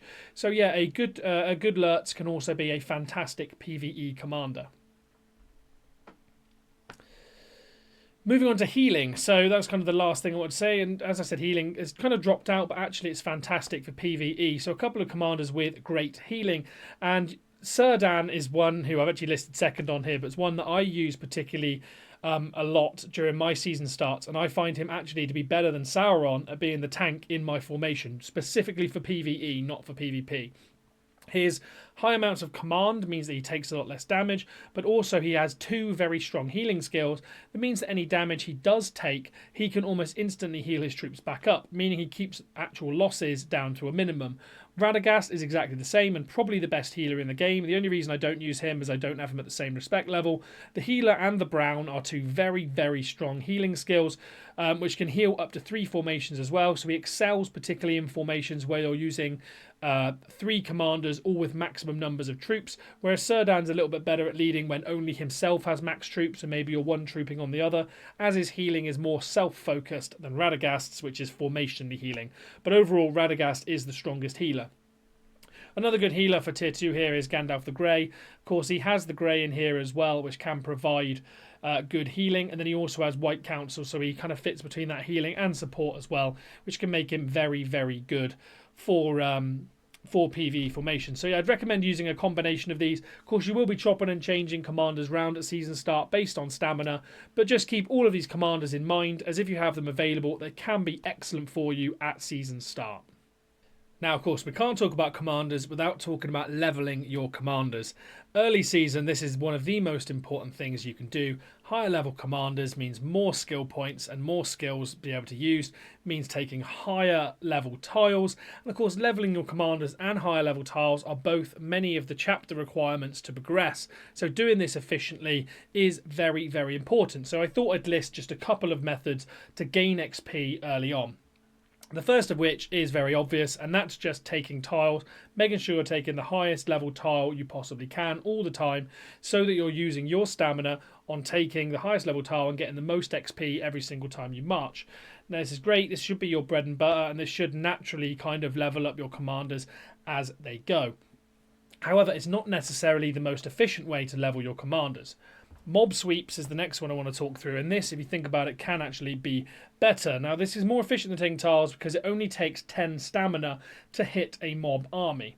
Now, you won't gain production, of course, because if you occupy a tile, you'll therefore gain the production of that tile, whereas if you hit a mob, you don't get that production. So don't only focus on hitting mobs, or you'll lose out further down the lines. You have to use this in kind of moderation, maybe only with those commanders you're looking to mainly level up in future, whereas you take tiles with maybe a second army, so you don't mind wasting their stamina a little bit more. But what you can get from mob sweeps is you can hit armies of the same level as a tile. They'll have worse equipment, worse commanders, and therefore you'll take less losses, and you'll still get the same amount of XP as hitting that tile, but only for 10 stamina use. So it can be brilliant for leveling up your commanders. Next up on here, I've got structure farming, and this is hitting structures in the overworld, which can have additional armies compared to hitting a regular tile. So, for example, hitting a ruins, which has 2 level 25 armies, you of course use 20 stamina to march to occupy this. You kill those 2 level 25 armies and gain the experience for 2 level 25 armies. This is the same level army as a level 9 tile, I believe. So therefore, you gain the XP of hitting 2 level 9 tiles for the stamina use of 1. Of course, the downside again is you don't gain the resource production as you would if you were occupying a level 9 tile. So again, should be used sparingly. But if you can use things like this to level your commanders quicker, you might be able to take that level 10 tile earlier. So it could be advantageous going forward. Other examples of things that could be useful: effigies, post houses, or mysterious springs. They have 2 level 35 armies, so offer the equivalent experience of hitting a level 10 tile without the losses. Not as many, not saying you won't get any losses, but not as many losses, because the commanders and their equipment will be worse than if you were to hit a level 10 tile. So farming these can be very useful for getting a lot of experience in for very, very low stamina use. Next up, I've got 10 tile farming.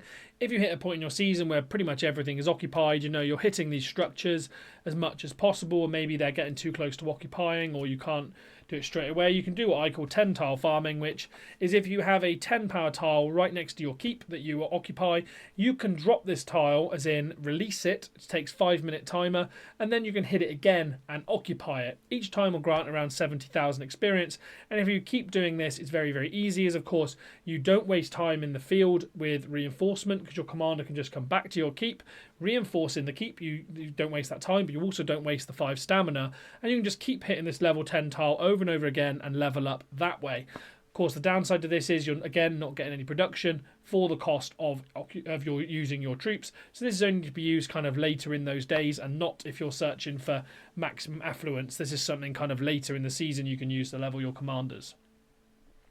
Next up, we have scrolls. So this is, once chapter 3 is completed, mobs will start spawning around your keep, and you'll have tavern tip challenges.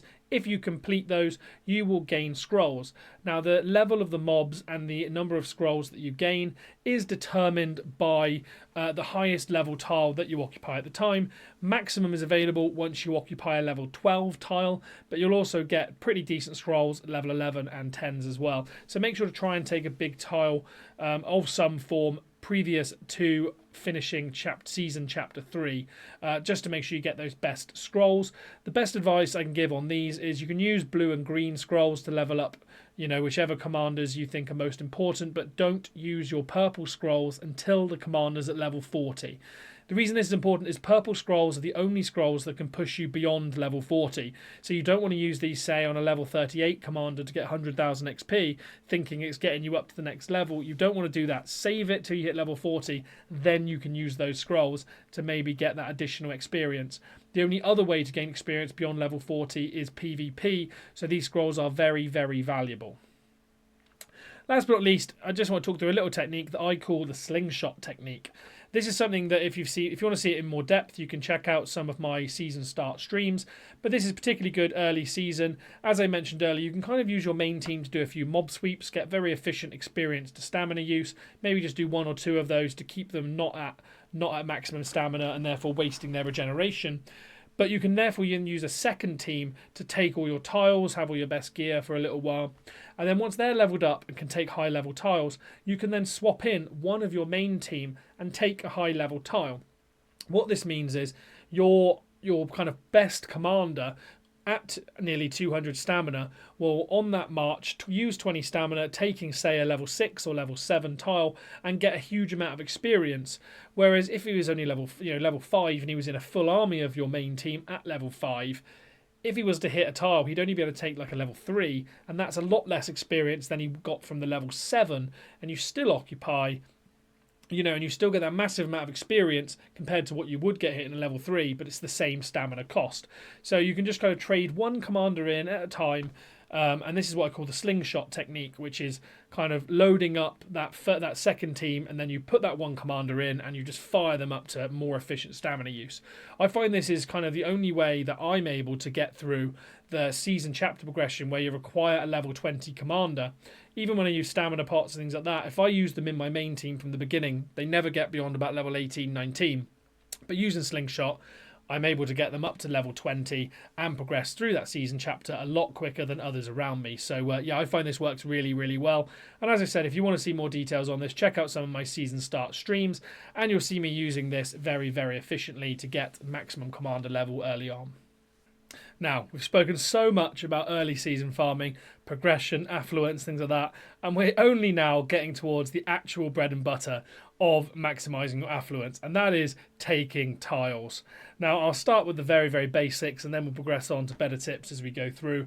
And as I said earlier, the first thing to do is make sure your apothecary is built first, so any troops that you lose don't go straight into the death pool. They can go into wounded as well. But as soon as that's built, you can then equip your commanders and start marching.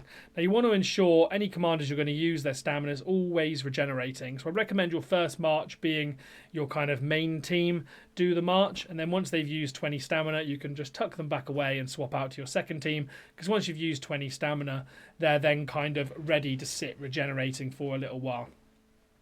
But as a general guide, you shouldn't need to take many of each type of tile before you progress on to the next one. You should only need to take 3 to 4 of, depending on where you are in your season. If you're in season 1 or 2 and your commanders start at level 1, you can take kind of 3 or 4 level 2 tiles before you move on to level 3, and so on and so forth. If you're in a campaign and you start with level 5 commanders, you can start with level 3 tiles, kind of take 3 or 4 of those, and then progress on to level 4 and so forth. You shouldn't need to take many of each tile before you move on to the next one. The exception with that is I think it's level 7 tiles. You'll need to take many of these before you progress on to level 9, as level 9 tiles are a significant step up compared to level 8 and 9 are a significant step up compared to level 7s. Reason being is that they suddenly start to have 4 armies in their formation versus 3, so they have far greater capacity for damage, and you'll find the step up very, very strong. So you want to make sure you've kind of leveled up beyond about level 20 before you attempt a level 8 tile.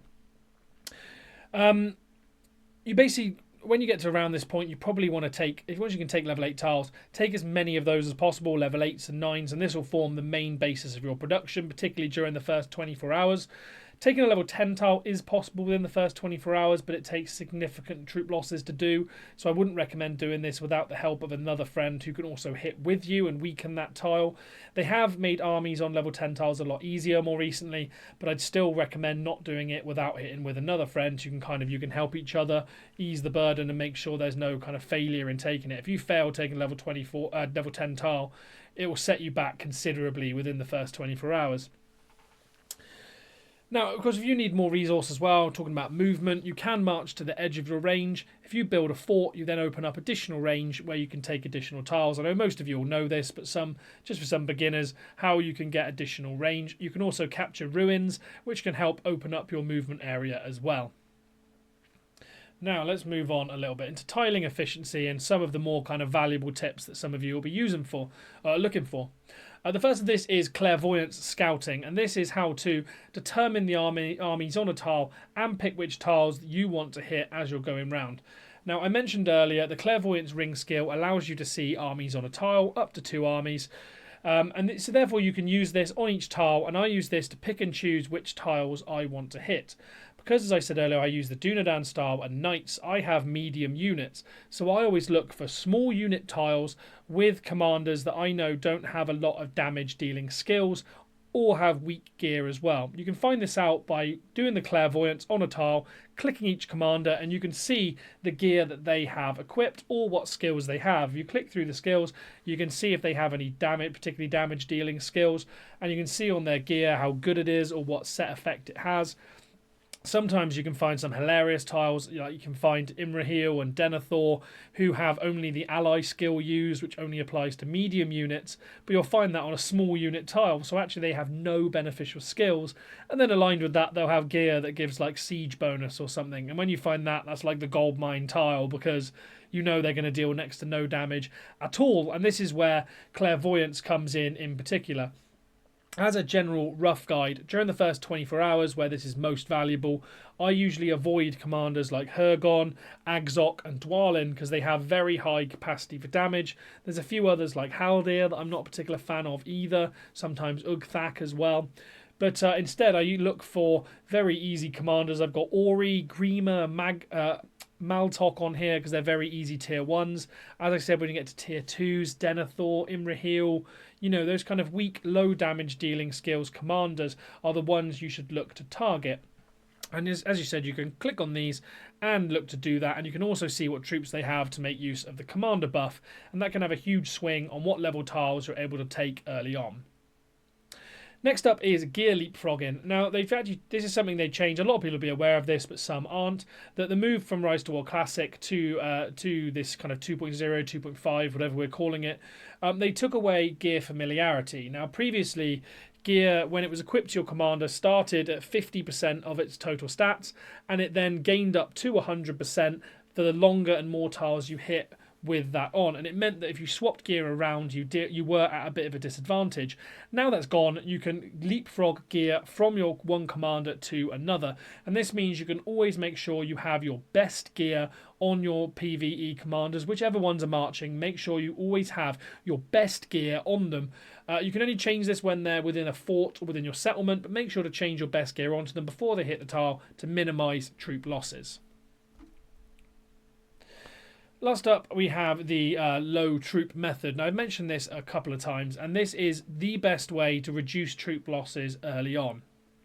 Now, if you have good gear that can give great HP buffs to your commanders, the low troop method will work fantastically well. But it doesn't work if you're using classic gear. I know a lot of people use classic gear like full helms or scale mails or goblin armor, for example, with classic buffs because they can give some of the highest attack bonuses in the game. But the problem is you lose out on that HP, which makes the commander very, very difficult to use with the low troop method.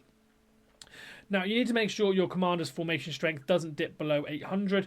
This is not applicable during the first, I think it's during the first 24 hours, as you need to have a certain amount of troops on your commanders, as without doing so you will get the high and dry effect. So you can check at the bottom left when you're equipping your commanders whether it says high and dry is applicable, because if you do, you're taking an enormous amount of additional damage and this will not work. So normally the best way I'd recommend doing this is having a main tank in your formation. So I mentioned I use Serdan quite a lot.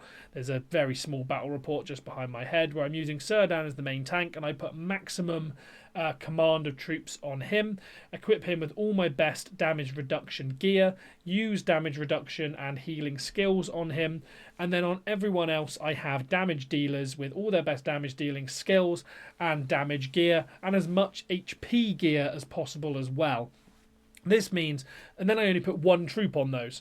The reason for that is then that one troop will die, and then opponents will start hitting my my commander's HP pool instead. And if I've got a large amount of HP, I'm therefore taking damage without losing any troops, so I keep I keep as many troops as I possibly can. The risk to this, of course, is if your commanders die, they'll no longer activate skills and you could fail to take the tile, but if you're careful with this, you can really reduce the amount of troops that you lose. This is particularly effective in the first 24 hours because there's a buff that means that your commanders come back from death within 1 minute compared to the usual, I think it's 10 minutes usually as well. With the draw timer being 6 minutes, your commander coming back within 1 minute is great because it means that once that draw time's out, they will then still be available to hit again, which could be the difference between taking and not taking a tile. Of course, outside of the first 24 hours, make sure to keep an eye if your commanders die, because they won't come back, and therefore your second hit might not be as effective as your first one. So yeah, and then my kind of bonus tip with this is try and exploit the counter system. If I have one troop on all of those damaged commanders, I'll make sure that one troop is something that counters the opponent's troops that I recognise through using clairvoyance.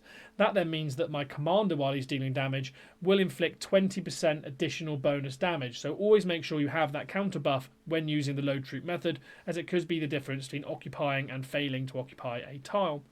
Of course, the other thing this means is you can't take quite as high level tile as you could if you had a full entire army, as of course losing that HP pool, you don't have as much total HP available because you don't have 3 full commands worth of troop HP to burn through. You only want to use this on small tiles. I would not recommend using this on large tiles, because usually your commanders will die on the first army, and then when you have the second army on the large tile, they'll be dead and you won't deal any damage and you'll fail the capture. So only use this on small tiles and kind of test before you move up to the next level, because you don't want to take the massive losses that you can. But yeah, this is a brilliant method basically for minimising troop losses on your damage dealers, which usually have very low command and defensive stats, and therefore usually are the commanders that take the highest troop losses. This way you can restrict troop losses only to your main tank with the best gear. Now, another thing I spoke through earlier as one of the most efficient ways to level up was mob sweeping. So I kind of want to run through this in a little bit more detail, as it's actually incredibly important, particularly within those first few days of your server. Now, sweeping is basically the process of hitting armies which are sometimes generated and spawn on tiles, but all you do is march to them and defeat the army. You don't occupy the tile.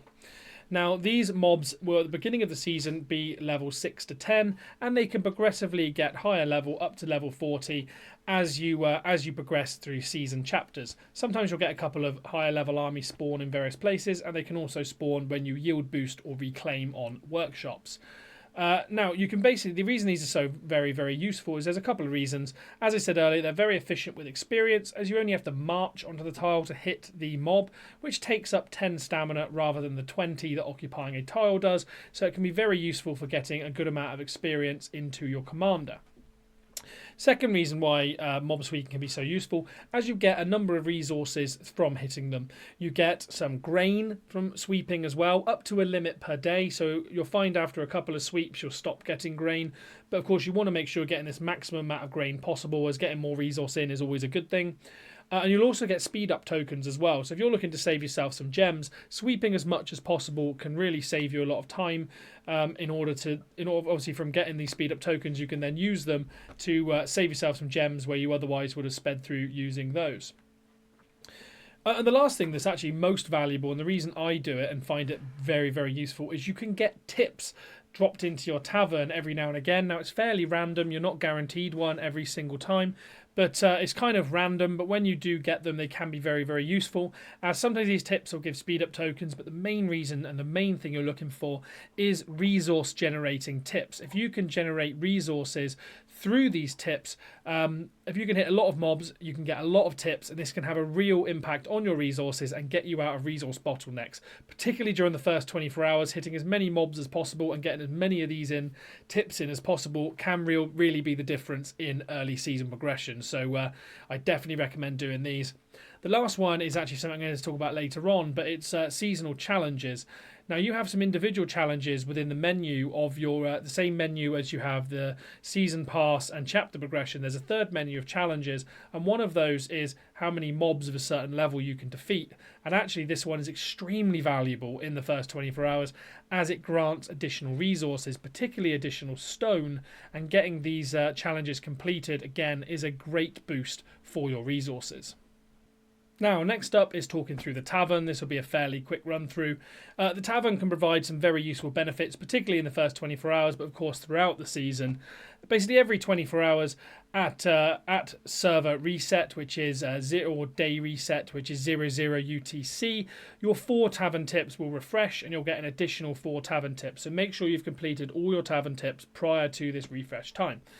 The first one you'll get is resource cart. This is the most valuable tip you can get, particularly again during those first days, as all you have to do is march to a couple of tiles and you'll get an amount of resource. Within the first couple of days, this is 10k per resource, until I think you progress to chapter 3, I think it is, then it goes up to 40k maybe, but yeah, 10k per resource is great, and can of course get you out of resource bottlenecks. You'd always make sure you're doing this as soon as possible, rather than using something like the barter function in the market. If you do this, of course, you can save yourself some resources.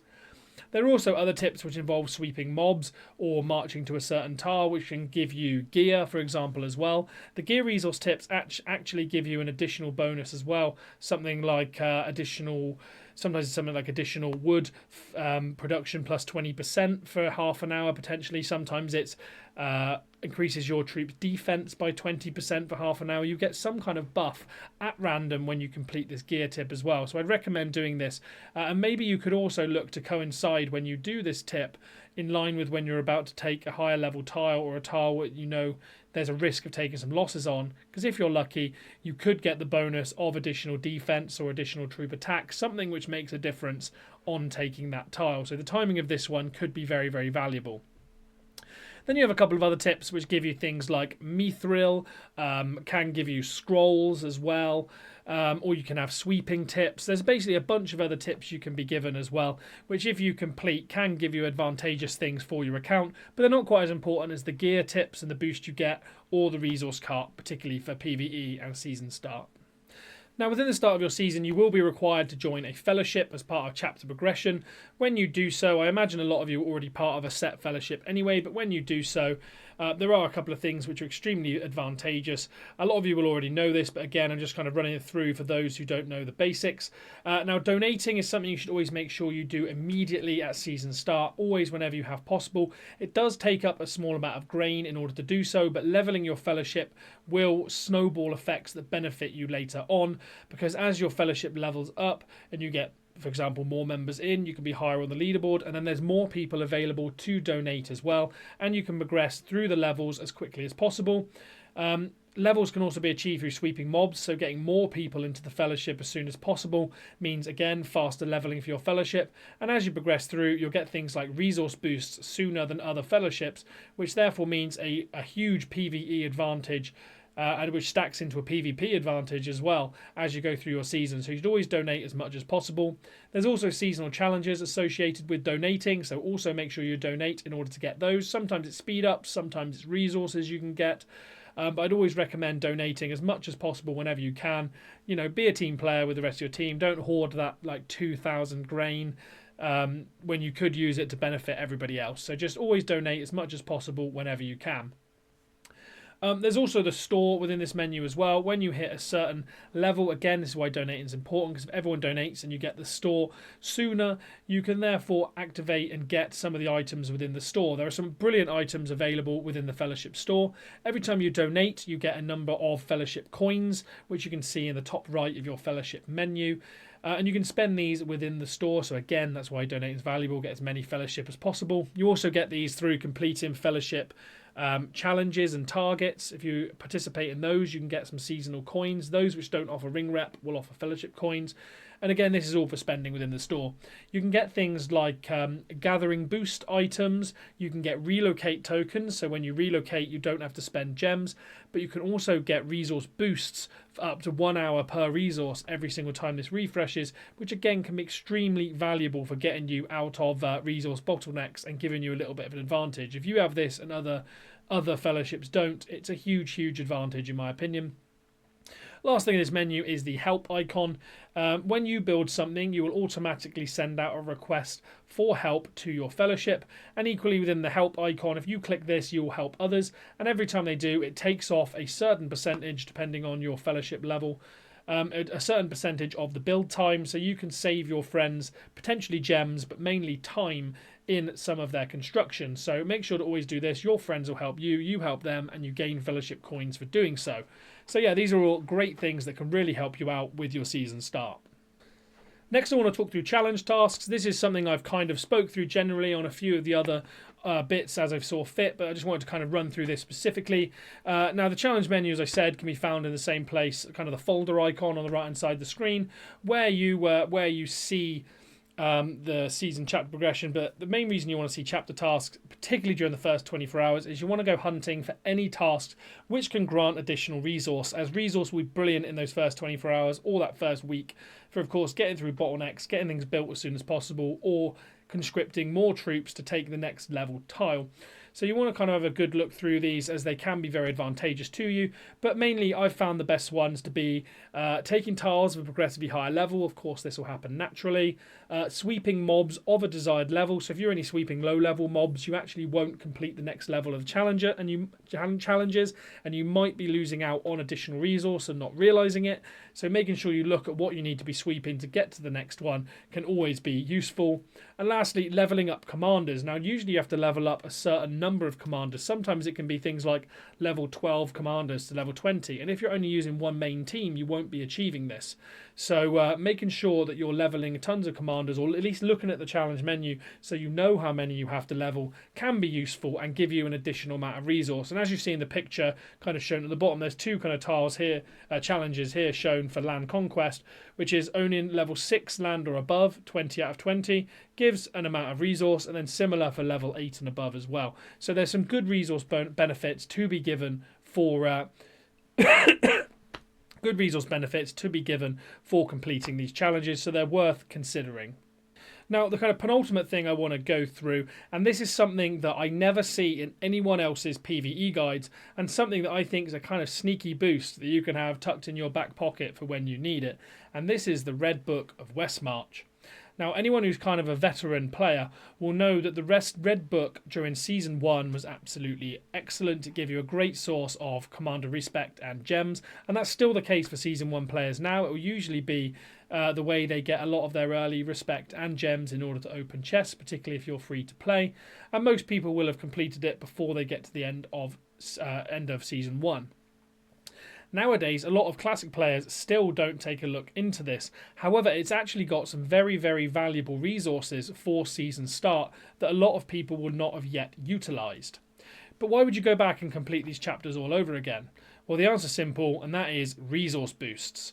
Now, not only have they added 5 additional chapters now, which can give you not only gems, so there's an additional 1,000 gems available, but they've also updated tasks, so they have a up to 3-star completion rate. Everyone who completed it during Rise to War Classic will count as only 1-star completion, so the gems achieved. But every single chapter, pretty much, will have a resource booster attached to this. In some cases, you can have 2 resource boosters, so half an hour each time. So you can have up to an hour of resource boosts associated with each chapter. If you go through and complete all of these chapters, you can have something like 8 hours production boosted by 20% on each resource. Now, if you're in a particularly difficult season and you're thinking, oh, maybe I'm not going to make it to top this time because other people might be more efficient or might have better resources, just go through, complete all of these challenges on the Red Book of Westmarch, and you'll have a massive amount of additional 20% resource boost, which could be the difference between getting through your bottlenecks and, of course, moving on to that next seasonal chapter quicker than everybody else, which could give you the huge advantage. Now, of course, you can only do this once, because once you've fully completed the Red Book, you then can't do so again. So keep this in your pocket for when you need it for a later season. But yeah, particularly for low spend and free to play players, I think this is a huge advantage, and one to kind of keep to yourself, I think. But this is something I never see anyone else talk about, because everyone always recommends buying the store pack with resource boosts or buying the resource boosts in the fellowship, but this is another way to get an enormous number of resource boosts, and it's completely free to play. And then last but not least, we have the one part that is not free to play, and this is my recommended purchases. Now, there's a lot of purchases within this game, and I'm kind of whittling down to those that I think are most important or essential for PvE.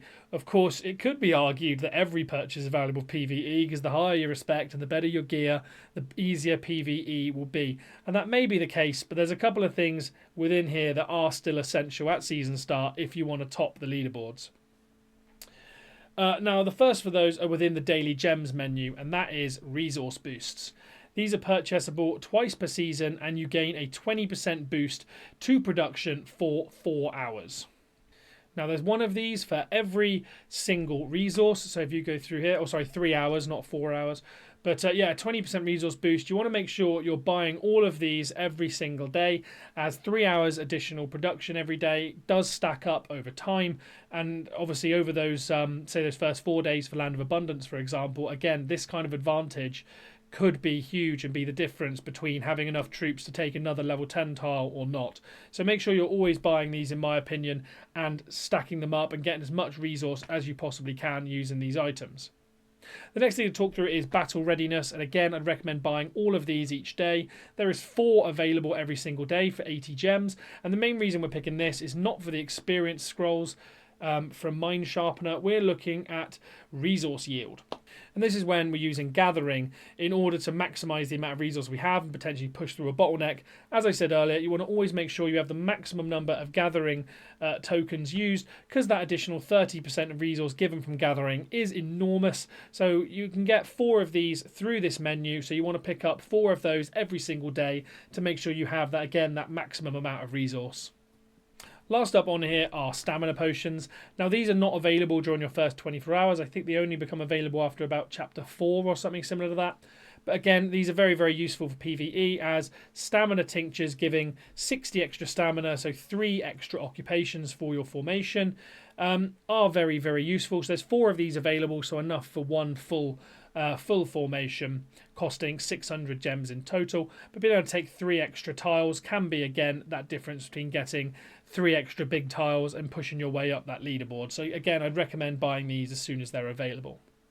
Now, outside of the daily purchasables for gems, there are some other items. Of course, the gem ones can technically be considered free-to-play friendly, as you can earn gems through the in-game, things like completing the red book or through your season pass. So the gem things are actually available and usable for free-to-play players. However, the limited time packs are not, as these are only purchasable through spending real-life money through your wallet, basically. Through spending real-life money. Now, resource boosts. Now, again, you can purchase a pack that gives Matham coins as well as resource boosts. And this is very, very important, as again, as I said earlier, having those resource boosts giving you 20% more resource for however many hours. I think it's 8 hours within this pack. Having them running all the time and having 20% more resource than everybody else, if everyone else who hasn't bought the pack, is important. If you don't buy these, you will fall behind the kind of top of the leaderboard, who will have these running pretty much for the entirety of that first day or two. Stamina potions, again, there is a limited time purchasable that grants Matham coins. I think it's 4, as well as 4 stamina potions. This is essential in the first 24 hours. I find it essential in order to push through that level 20 barrier and get that chapter progression. I think this, again, is an essential. As I said earlier, with the daily buy stamina potions, more stamina means more marches, more occupation, and therefore more experience for your commander, more tiles, more production, more affluence. This is essential, in my opinion, for early season in particular. Next up, we have the Season Pass. Now, the Season Pass has become, again, an essential purchasable, and it's a shame, really, because in my opinion, the rewards you get from the Season Pass are a lot worse than they used to be. But they have made them essential for PvE, so you still kind of have to buy it if you want to top the leaderboard. The reason for this is the first thing you get is the additional construction queue. Now, you'll need this in order to build 3 things at once, which is very, very important for your progression if you're not going to speed everything up with gems. So you'll save yourself some gems actually by buying the Season Pass and getting that additional construction queue. But the main reason is they've now added stamina potions to, or when I say they, the developers have now added stamina potions to the Season Pass. So there's a lot of available stamina potions available on top of the limited time pack, which are very important. For example, there's 4 available within the first 15 levels. So you want to buy this as soon as possible to make sure, again, you have that maximum amount of stamina available. Now, what other things are important? First time top-up bonuses. If you have never spent before, you'll still have first time top-up bonuses available, and completing this will give you, I think it's an invitation for Aragorn, the tier 2 version, but more importantly, it also can award you a stamina potion as well. So actually topping up for the first time, if you save this and keep it in your back pocket for a season start, this can give you a huge strategic advantage, as you'll have more stamina potions available than even the big spenders. So this could be very, very valuable to you. And then lastly, there's gem purchases. very valuable for speeding up things like buildings that you're doing to get you through chapters as quickly as possible. So yeah, gems can be very, very useful to purchase, but aren't necessarily essential. But I think all the other things are pretty much 100% essential. And with that, that's every kind of tip and trick I have available to maximise your PvE farming, particularly during the first 24 hours, but also during those first 4 days for Land of Abundance, and furthermore throughout the rest of your season. If you have found this useful, as I said, this does take a lot of time to put together. I'd really recommend a like, and if you share it around your Discords to make sure everyone's taking maximum advantage of this, it would be really appreciated by me. Anyway, with that, I've been HJW Gaming, and I really hope to see you all on the next one.